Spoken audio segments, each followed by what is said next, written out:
أعوذ بالله من الشيطان الرجيم. بسم الله الرحمن الرحيم. ألم تر أن الله يسجد له ما في السماوات وما في الأرض والشمس والقمر والنجوم والجبال والشجر والدواب وكثير حق عليه العذاب ومن يهن الله فما له من مكرم إن الله يفعل ما يشاء.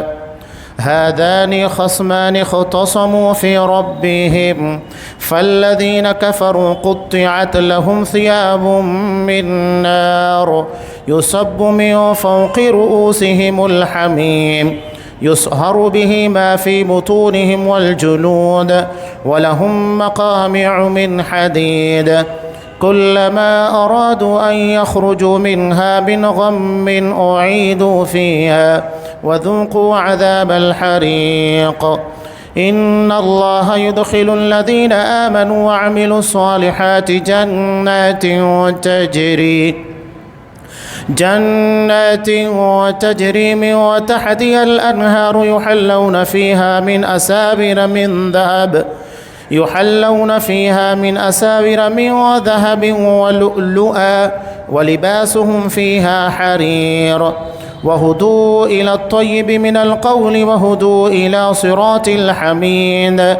إن الذين كفروا ويصدون عن سبيل الله والمسجد الحرام الذي جعلناه للناس سواء العاكف فيه والباد ومن يرد فيه بإلحاد بظلم نذقه من عذاب أليم.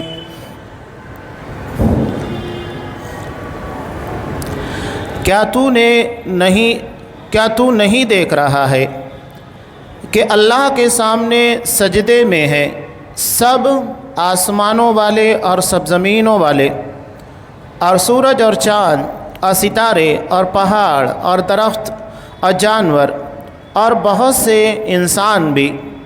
ہاں، بہت سے وہ بھی ہیں جن پر عذاب کا مقولہ ثابت ہو چکا ہے. جسے رب ذلیل کر دے اسے کوئی عزت دینے والا نہیں. اللہ جو چاہتا ہے کرتا ہے. یہ دونوں اپنے رب کے بارے میں اختلاف کرنے والے ہیں. پس کافروں کے لیے تو آگ کے کپڑے بیونت کر کے کاٹے جائیں گے اور ان کے سروں کے اوپر سے سخت کھولتا ہوا پانی بہایا جائے گا جس سے ان کے پیٹ کی سب چیزیں اور کھالیں گلا دی جائیں گی اور ان کی سزا کے لیے لوہے کے ہتھوڑے ہیں. یہ جب بھی وہاں کے غم سے نکل بھاگنے کا ارادہ کریں گے وہیں لوٹا دیے جائیں گے اور کہا جائے گا جلنے کا عذاب چکھو. ایمان والوں اور نیک کام والوں کو اللہ تعالیٰ ان جنتوں میں لے جائے گا جن کے درختوں تلے سے نہریں لہریں لے رہی ہیں جہاں وہ سونے کے کنگن پہنائے جائیں گے اور سچے موتی بھی. وہاں ان کا لباس خالص ریشم کا ہوگا. ان کو پاکیزہ بات کی رہنمائی کر دی گئی اور قابل تعریف راہ کی ہدایت کر دی گئی. جن لوگوں نے کفر کیا اور اللہ کی راہ سے روکنے لگے اور اس حرمت والی مسجد سے بھی جسے ہم نے تمام لوگوں کے لیے مساوی کر دیا ہے وہیں کے رہنے والے ہوں یا باہر کے ہوں، جو بھی ظلم کے ساتھ وہاں الحاد کا ارادہ کرے ہم اسے دردناک عذاب چکھائیں گے. سورہ حج آیت نمبر 18 سے آیت نمبر 25. محترم سامعین، عزیز مار بہنوں، اس سے قبل مشرکین کے تعلق سے کچھ باتیں بیان کی گئیں. ایک تو اہل ایمان کا طبقہ ہے اور دوسرے مشرکین میں الگ الگ طرح کے لوگ ہیں. یہود ہیں، نصارہ ہیں، مجوسی ہیں، بہت سارے الگ الگ طبقے کے. قرآن نے ان لوگوں کا تذکرہ کرنے کے بعد کہا کہ کیا الم تر ان اللہ یسجد لہ من فی السماوات ومن فی الارض، کیا تو نہیں دیکھ رہا کہ اللہ کے سامنے سجدے میں ہے سب آسمانوں والے اور سب زمینوں والے، یعنی ان مشرکین کے انکار کی وجہ سے اللہ کی الوہیت میں، اس کے معبود ہونے میں کوئی فرق واقع نہیں ہو سکتا۔ اللہ اپنی جگہ کے پر معبود ہی ہے، یہ عبادت نہیں کر کے اپنا نقصان اٹھا رہے ہیں، اللہ کا کوئی نقصان نہیں کر رہے، بلکہ بڑی بڑی مخلوق، یہاں تذکرہ کیا گیا آسمانوں کا، زمینوں کا، سورج کا، چاند کا، ستاروں کا، درخت اور سارے جاندار، اور لوگوں میں بھی بہت سارے لوگ، یعنی ایسا نہیں ہے کہ تمام لوگ اللہ کی عبادت نہیں کر رہے، بلکہ اللہ کی عبادت نہیں کرنے والے کچھ ہیں، ان کے مقابلے میں ایک بڑی تعداد ہے جو اللہ کی عبادت کرتی ہے۔ اب یہاں آسمان و زمین کی جتنی چیزیں ہیں، سورج ہے، چاند ہے، ستارے ہیں یا درخت وغیرہ، یہ اللہ کو کیسے سجدہ کرتے ہیں، اس بارے میں دو طرح کی تفسیر بیان کی جاتی ہے۔ ایک تو یہ ہے، یہ معنوی اعتبار سے، معنوی اعتبار سے کیا ہے، اللہ نے ان لوگوں کے لیے جو رسول اور ضابطے متعین کر دیے ہیں اس کے آگے نہیں جاتے، یہی اللہ کے سامنے سجدہ ریز ہونا ہے، یعنی اس کے حکم کی تابعداری اور فرما برداری ہے، یہ معنوی ہے۔ لیکن حقیقی بات یہ ہے کہ ہر کوئی اللہ کے سامنے سجدہ کر رہا ہے، تسبیح بیان کر رہا ہے، جیسا کہ سورہ بنی اسرائیل میں بھی اللہ نے ارشاد فرمایا کہ کائنات کی جتنی چیزیں ہیں یہ سب کے سب اللہ کی تسبیح بیان کر رہی ہے، وَلَٰكِن لَّا تَفْقَهُونَ تَسْبِيحَهُمْ، لیکن تم اس کی تسبیح کو نہیں سمجھ سکتے،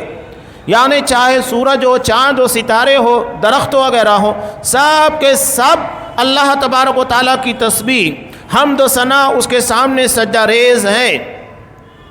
بخاری کی روایت میں ہے، حضرت ابو ذر رضی اللہ تعالیٰ عنہ سے نبی کریم صلی اللہ علیہ وسلم نے سوال بھی کیا تھا، حین غربت الشمس،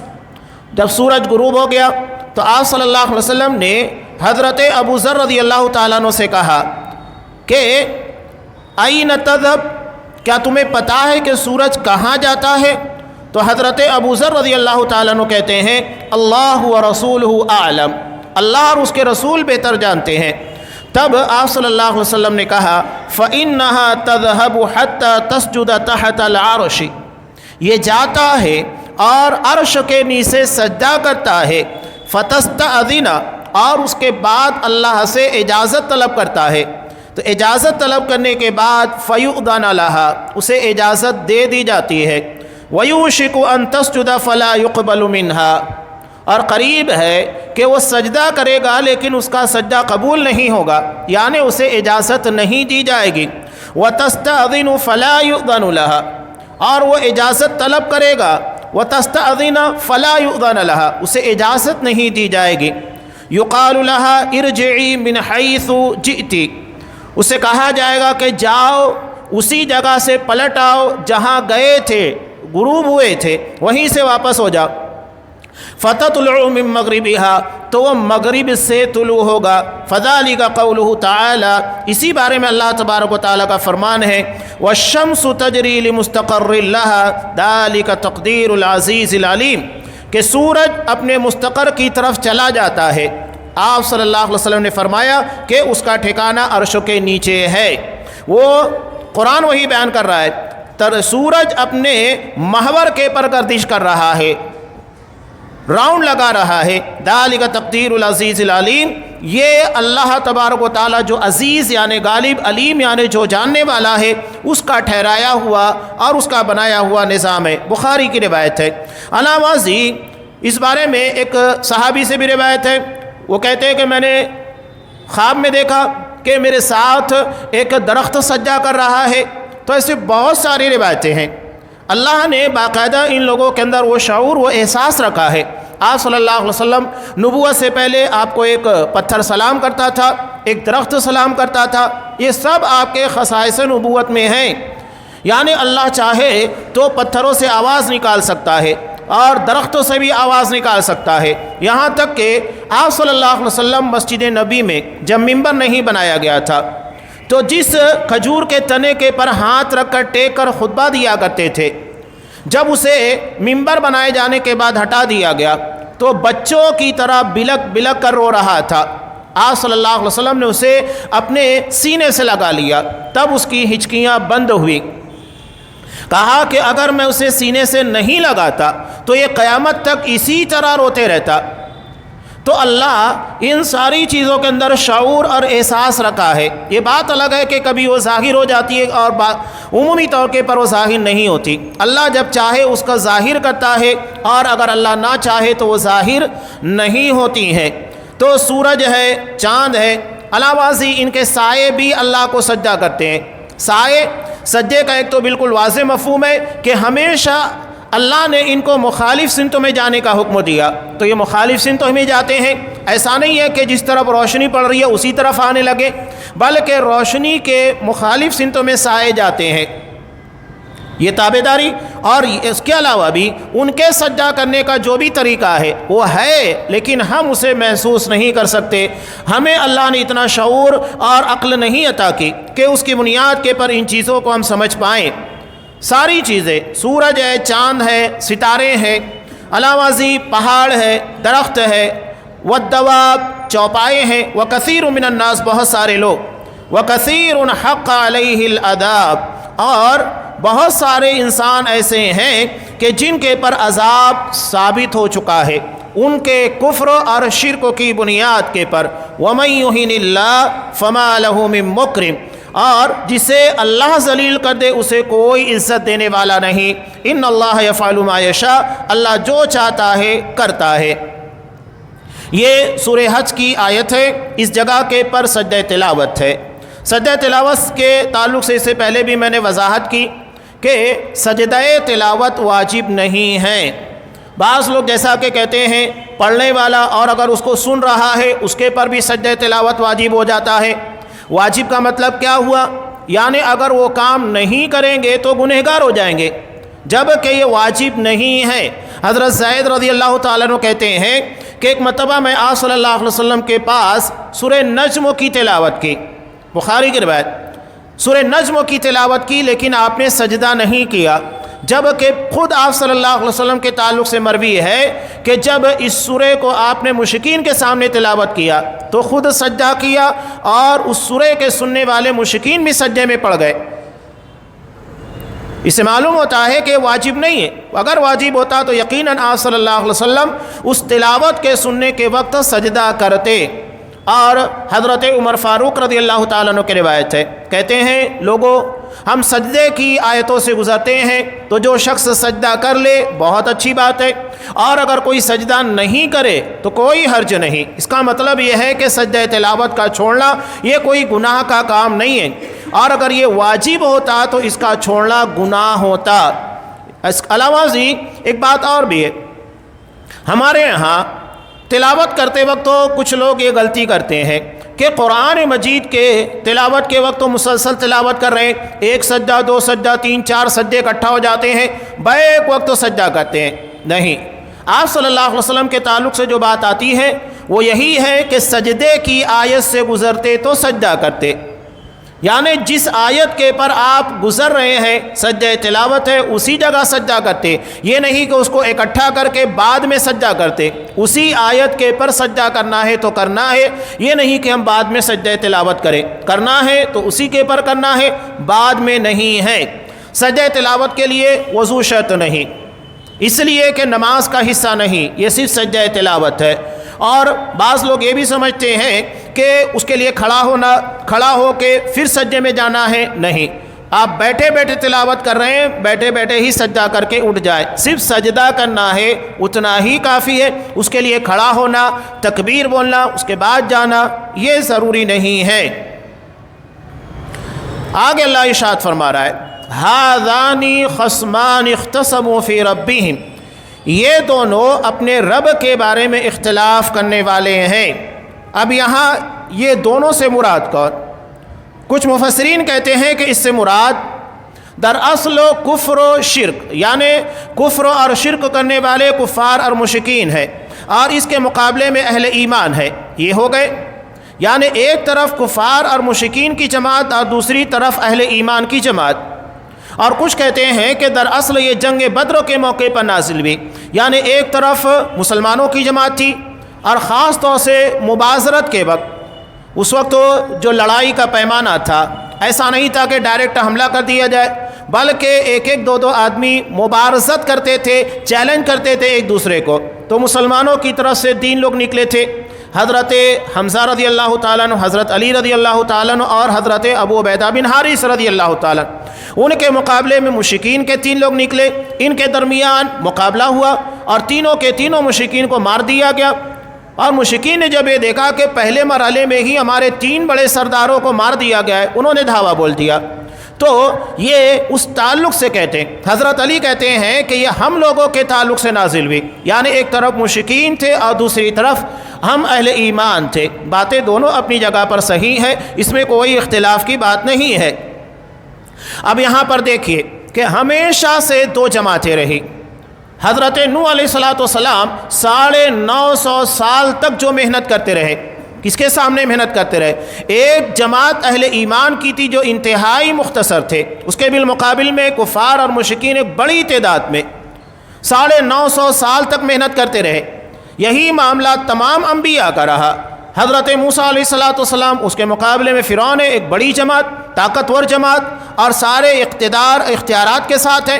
تو ایسا ہمیشہ رہا۔ تو قرآن کہہ رہا ہے یہ 2 گروہ، یعنی اہل ایمان اور کفر اور شرک والی جماعت، ان دونوں کے تعلق سے کہا خصمان اختصفوا فی ربہم، اپنے رب کے بارے میں اختلاف کرنے والے ہیں۔ یہ حضرت نوح علیہ السلام سے لے کر قیامت تک اختلاف چلتا رہے گا،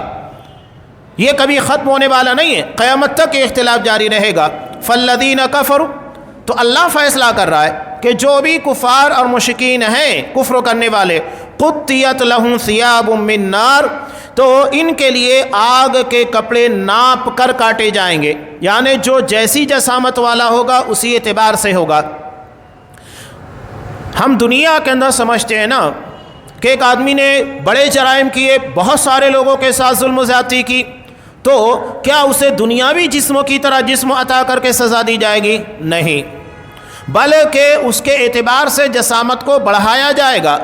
اور بڑھانے کے بعد وہی جسموں کے پر اسی طرح سے سزا دی جائے گی۔ تو قرآن جو کہہ رہا ہے کہ جس کی جیسی جسامت ہوگی، لباس بھی اسی اعتبار سے تیار کیا جائے گا تاکہ مکمل طریقے سے اس کے جسم، اس کی باڈی کے پر فٹ بیٹھے اور عذاب کا صحیح طور کے پر مزہ چکھ سکے۔ اور ان کے سروں کے اوپر سے سخت و کھولتا ہوا پانی پلایا جائے گا۔ اب اس ضمن میں ترمذی کی ایک روایت ہے، نبی کریم صلی اللہ علیہ وسلم ارشاد فرماتے ہیں یہ جو جہنم کا پانی ہوگا، سورہ محمد میں اللہ ارشاد فرماتا ہے وَسُقُوا مَاءً حَمِيمًا، انتہائی کھولتا ہوا گرم پانی دیا جائے گا، فَقَطَّعَ أَمْعَاءَهُمْ، ان کی آنتڑیوں کے ٹکڑے ٹکڑے کر دے گا، اتنا کھولتا ہوا پانی ہوگا۔ اب اس روایت میں دیکھیے جو آپ صلی اللہ علیہ وسلم نے بیان کی، ترمذی کی روایت، کہ ان الحمیم لیصب علی رؤوسہم، کہ بے شک گرم پانی جہنمیوں کے سر کے پر ڈالا جائے گا، فینفذ الحمیم حتی یخلص الی جوفہ، یہاں تک کہ پانی اس کے سر کو چھیدتے ہوئے اس کے پیٹ تک پہنچے گا۔ سوچئے کہ اس کی گرمی کا کتنا سخت عالم ہوگا کہ اس کے سر کو چیرتا ہوا پیٹ تک پہنچ جائے گا، حتی یمرق من قدمیہ وہو السحر، یہاں تک کہ اس کی آنتوں کو پگھال کر پاؤں کے راستے نکال دے گا۔ یہ اس کی گرمی کا عالم ہے۔ سر کے پر ڈالا جائے گا، پیٹ تک پہنچے گا، آنتڑیوں کو گلا دے گا، گلانے کے بعد قدم کے راستے سے وہ ساری چیزوں کو باہر کرے گا۔ سوچئے کتنا سخت عذاب ہوگا، انسان صرف اسے سن لے اس کی روح کانپ جائے۔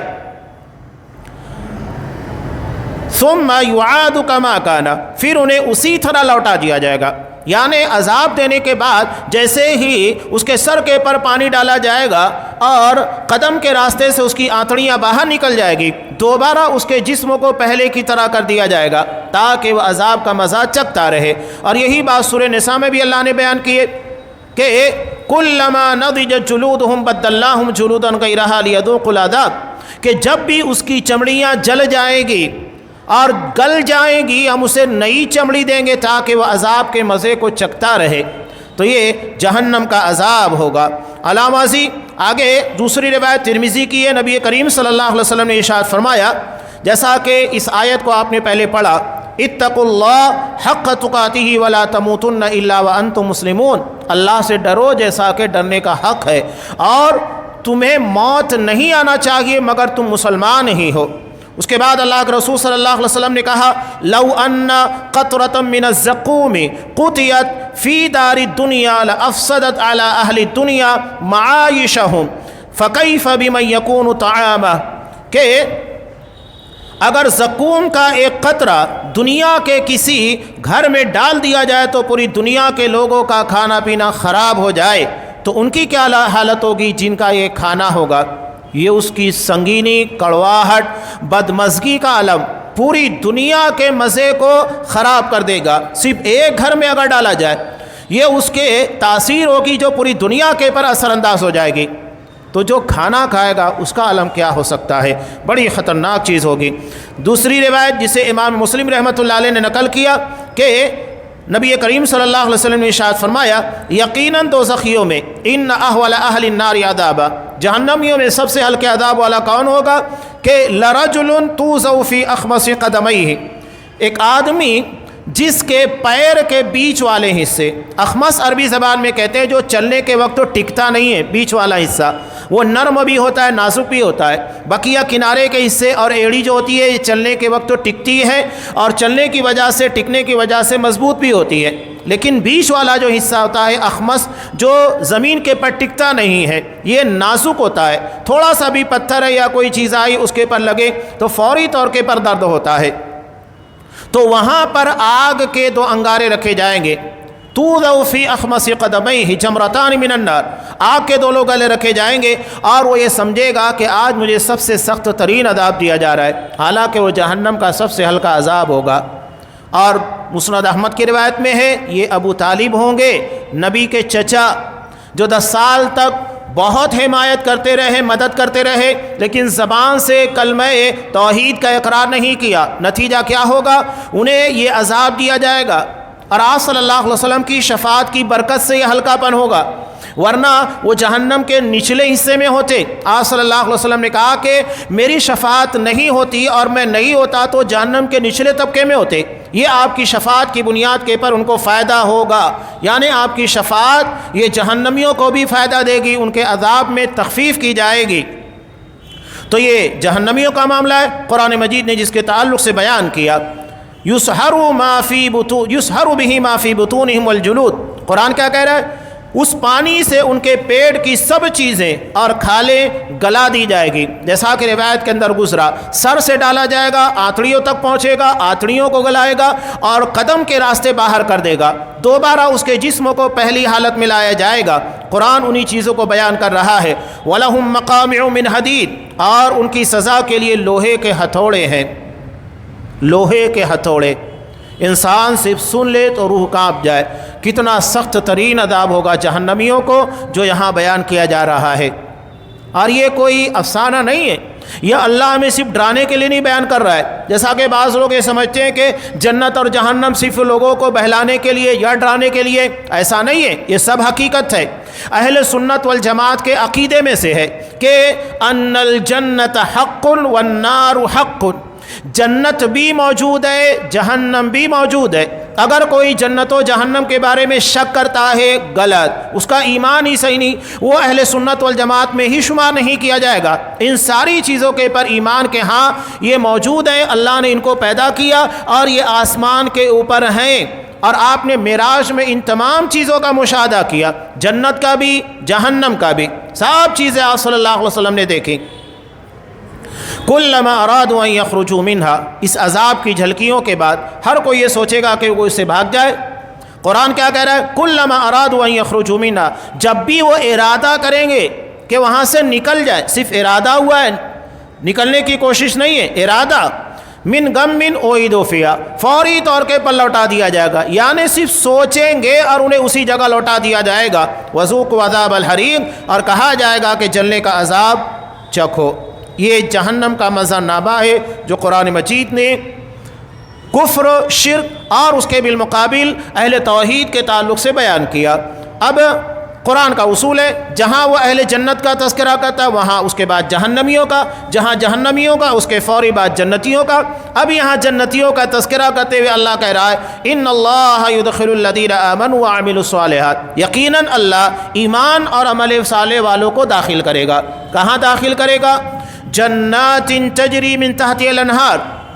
ایسے باغات میں جس کے نیچے نہریں لہریں لے رہی ہوں گی، یحلون فیہا من اساور من ذہب، کہ ان لوگوں کو سونے کے کنگن پہنائے جائیں گے، اور ولباسہم فیہا حریر، لباس ریشم کا ہوگا۔ یعنی دنیا کی جو اعلیٰ ترین نعمتیں ہو سکتی ہیں اس کا تصور یہاں موجود ہے۔ انسان کو نفسیاتی طور کے پر وہ علاقے بڑے شاداب اور اچھے لگتے ہیں جہاں نہریں بہہ رہی ہیں۔ خاص طور سے آپ دیکھیے کہ بارش کے بعد کا جو موسم ہوتا ہے فصل بہار کا، جب بارش رک جاتی ہے اور اس کے بعد ایک پیریڈ گزرتا ہے، جگہ جگہ کے پر آپ کو نالے پر نالے اور نہریں دکھائی دیتی ہیں، اور پانی بھی انتہائی صاف اور شفاف ہوتا ہے، اس لیے کہ ابتدا میں جو گندگی وغیرہ ہوتی ہے، مٹی وغیرہ سب بہہ جاتی ہیں، اس کے بعد صاف شفاف پانی رہ جاتا ہے، بہت شاداب علاقہ لگتا ہے، فصلیں بھی کافی بڑی ہو چکی ہوتی ہیں۔ تو قرآن انہی چیزوں کا تذکرہ کر رہا ہے۔ قرآن کے اول مخاطبین کون تھے؟ اہل عرب تھے، جن کے سامنے ریگستان ہی ریگستان تھا، ہریالی اور شادابی بہت کم تھی۔ ان لوگوں کے لیے، اور آج بھی آپ دیکھیں گے سعودی عرب کے اندر آپ کو کہیں کوئی ندی نہیں ملے گی، وہاں پر نہروں کا تصور کتنا زبردست ہے، انسان اسے صرف سوچ لے تو روح کے اندر خوشی آنے لگتی ہے، روح جھوم اٹھتی ہے کہ ایسا علاقہ نصیب ہونے والا ہے۔ اس لیے پہل قرآن تذکرہ کرتا ہے باغات کا اور پانی کا، جو انسان کی بنیادی ضرورت، خاص طور سے اہل عرب جو کہ ریگستانی علاقہ ہے۔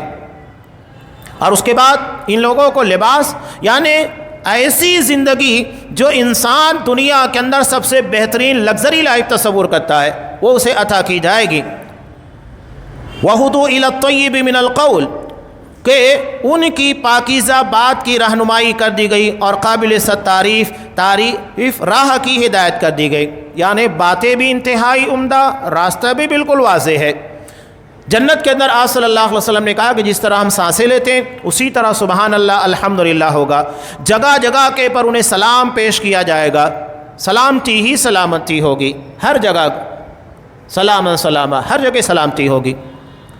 اب آگے مشرکین کے تعلق سے قرآن مجید ایک اہم مدعا بیان کر رہا ہے کہ ان الذین کفروا ویصدون عن سبیل اللہ، کہ جن لوگوں نے کفر کیا اور اللہ کی راہ سے روکنے لگے، جن لوگوں نے کفر کیا اور اللہ کی راہ سے روکنے لگے اور اس حرمت والی مسجد سے بھی۔ اب یہاں ایک اختلافی مسئلہ کچھ دنوں تک رہا، لیکن اب یہ مسئلہ تقریباً حل ہو چکا ہے۔ مسجد حرام سے متعلق قرآن مجید نے جو بیان کیا مسجد حرام، تو اس سے پورا حدود حرم مراد ہے یا صرف مسجد حرام جتنے کے اندر مسجد بنائی گئی ہے؟ اب اگر پورے کے پورے حدود حرم کو اگر ہم لے لیتے ہیں مراد، کہ پورے حدود حرم سے مراد مسجد ہی ہے، تو پھر مسئلہ یہ ہوگا کہ وہاں کی جگہوں کو نہ بیچا جا سکتا ہے نہ خریدا جا سکتا ہے، اس لیے کہ جب وہ مسجد ہے تو آپ اسے خرید بیچ کیسے سکتے ہیں، اور نہ اسے کرائے کے پر دے سکتے ہیں۔ باہر کا رہنے والا جب بھی آئے گا وہاں پر قیام کرے گا اس کو اجازت دینی ہوگی، اس لیے کہ کوئی اس کا مالک نہیں، وہ اللہ کے لیے وقف ہیں۔ لیکن اس بارے میں صحیح رائے یہی ہے کہ جتنی مسجد حرام ہے وہ علاقہ ہی اس سے مراد ہے، پورا حدود حرم نہیں، ورنہ حدود حرم بہت بڑا ہے۔ آپ جب مکہ کے اندر انٹری کرنے لگیں گے تو باقاعدہ حدود حرم کی تعین ہے، اور یہی معاملہ مدینہ کے اندر بھی ہے۔ مدینہ بھی کافی دور سے وہاں باؤنڈری لگا دی گئی ہے، بورڈ لگے ہوئے نصب ہے کہ یہاں سے حرم کی حدود شروع ہو رہی ہیں۔ اب یہاں غیر مسلم داخل نہیں ہو سکتا ہے، صرف مسلمان داخل ہوں گے۔ یہی معاملہ مکہ کے اندر بھی ہے، باقاعدہ حدود اور حرم کے پاس بینر لگائے گئے ہیں، پارٹیاں لگی ہوئی ہیں تاکہ انسان اس کو پڑھ کر سمجھ جائے۔ تو یہاں مسجد حرام سے مراد صرف مسجد ہی ہے، الذی جعلناہ للناس، جسے ہم نے لوگوں کے لیے بنایا، سواء العاکف فیہ والباد، کہ مساوی کر دیا گیا وہیں کے رہنے والے ہوں یا باہر کے رہنے والے، ہر کسی کے لیے وہ ہمیشہ کھلی رہے گی، کسی کے بارے میں کوئی روک ٹوک نہیں ہوگی۔ ومن یرد فیہ بالحاد، اور جو بھی ظلم کے ساتھ وہاں دین حق سے پھر جانے کا ارادہ کرے،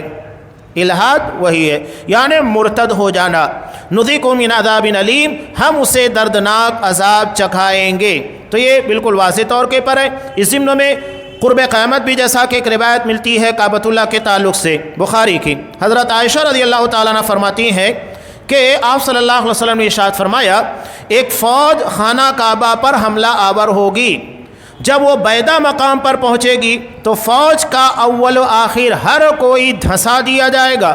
حضرت عائشہ فرماتی ہے کہ میں نے عرض کیا اللہ کے رسول کہ فوج کے اول و آخر کو کیوں دھنسا دیا جائے گا، حالانکہ ان میں کاروباری لوگ بھی ہوں گے اور وہ بھی ہوں گے جو ان کے ساتھی نہیں ہوں گے، پورے علاقے کو دھنسا دیا جائے گا۔ تو آپ صلی اللہ علیہ وسلم نے فرمایا ان کے اول و آخر سب کو دھنسا دیا جائے گا، لیکن قیامت کے دن اپنی اپنی نیتوں کے مطابق اٹھائے جائیں گے، یعنی جس کی جیسی نیت ہوگی اس اعتبار سے اللہ کے یہاں پر فیصلہ ہوگا، لیکن اس عذاب کے آنے کے بعد سب کو دھنسا دیا جائے گا۔